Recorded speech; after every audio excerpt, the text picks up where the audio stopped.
Hey everybody, welcome back to the Wolf Pit with another episode of What Are We Eating? A little over a year ago, I tried my first cheeseburger in a can. And I'm talking about the whole burger in a can, with the bun and all. And you'd think the big question would be, how did they get it in the can? But my biggest question was, why? Why put a cheeseburger in a can? It just sounds like a recipe for disaster. But they seem to sell them a lot on outdoor, survival, and long-term food storage websites over in Germany. The first burger in a can video I did was a steakhouse grand cheeseburger with 100% beef, extra cheese, and bacon. You can watch that video by clicking in the top right-hand corner of this video. After trying my first cheeseburger in a can, it was not good at all, and I was baffled, and the question still stood. Why would anybody put a cheeseburger in a can? It simply cannot come out good. Or can it?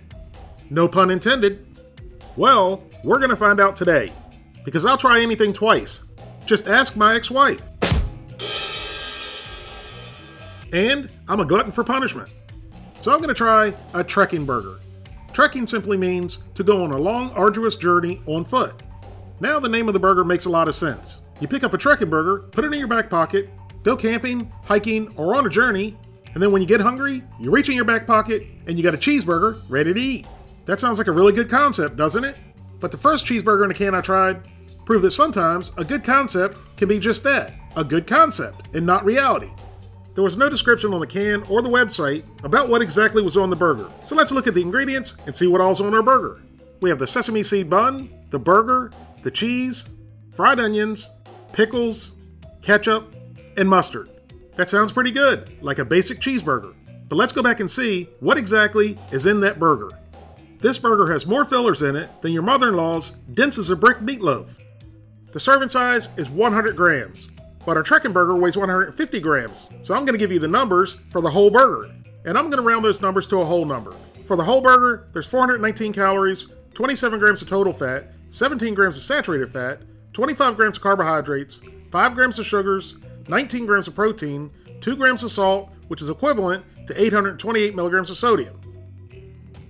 I'll tell you what, the company who makes these obviously doesn't spend a lot of money on graphic design or labels. It's just a plain label. Which is fine with me. I don't need the label. The very short Best By date really surprised me. I figured it would be good for a couple years at least. And it might. Maybe I just have an old product. So let's get our trekking burger heated up. You can heat the whole can up in a water bath, or heat it in a pan. The website said to heat it for about 10 minutes in a water bath. So I'm going to put it into a pot of simmering water for 10 minutes. And I figured I didn't need a video of that. Y'all have seen water boil before, haven't you? And before anybody says anything, I know my fingers look hideous in this video.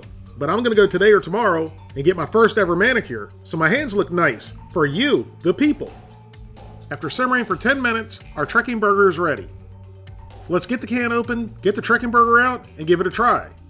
And I was really skeptical and anxious to try this. Now the steakhouse bacon cheeseburger in a can was wrapped in parchment paper. This one is not. As soon as I opened up the can, it smelled really good, especially the smell from the sesame seeds. And the top bun felt soft, not moist or soggy. Now for the fun part, getting the burger out in one piece. And it was definitely a little bit tough getting out. After the fact, I read the directions. It said to open both ends of the can. Even though it's common sense to open both ends of the can and push it out, I never said I had common sense. The thing that would have made it idiot-proof for people like me was to put a pull-tab top on both ends.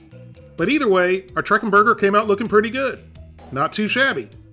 So it came out upside down, so that's the bottom of it. Let's flip it over and see the top. I think that already looks a little bit better than the other one. The other one came out greasy and soggy. Let's see what it looks like face to face. That doesn't look bad at all. And a nice bun to burger ratio too.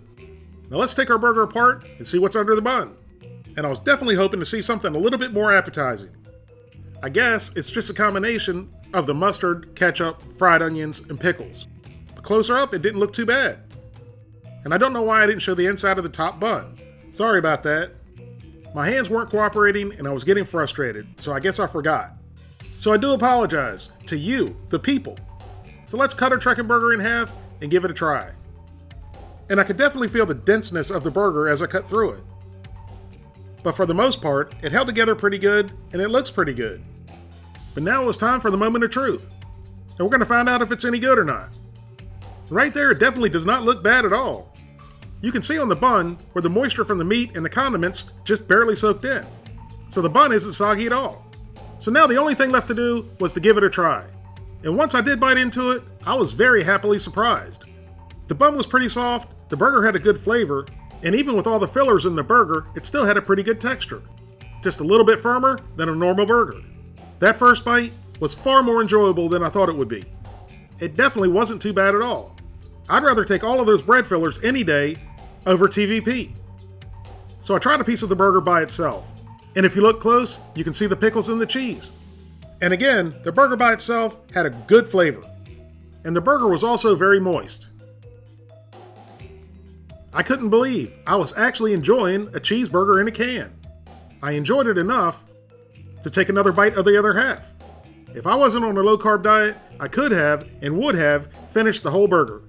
Unlike the Steakhouse Grand Cheeseburger in a can, which I spit and did not swallow, I swallowed every bite of the Trekking Burger with a smile on my face. So here's my final thoughts on the Trekking Burger in a can. For a ready-to-eat burger in a can, which I thought was impossible to make right, they did it. The burger was delicious. Is it as good as a fresh burger? No. But I definitely think they're good enough to have a few laying around the house, either for when you're hungry and you don't feel like cooking, or you're starving when you come home in a drunken stupor. Which is why, for what it is, I'm giving it an 8 out of 10. If you'd like to help support the Wolfe Pit, consider being a patron. You can pledge as little as $1 a month, that's only $12 for the whole year. Or you can pledge more. That's up to you. Either way, every little bit's appreciated and helps me produce more high-quality videos more often for you, the people. Thank you all very much for watching. Please don't forget to like this video and subscribe, and I'll see you soon.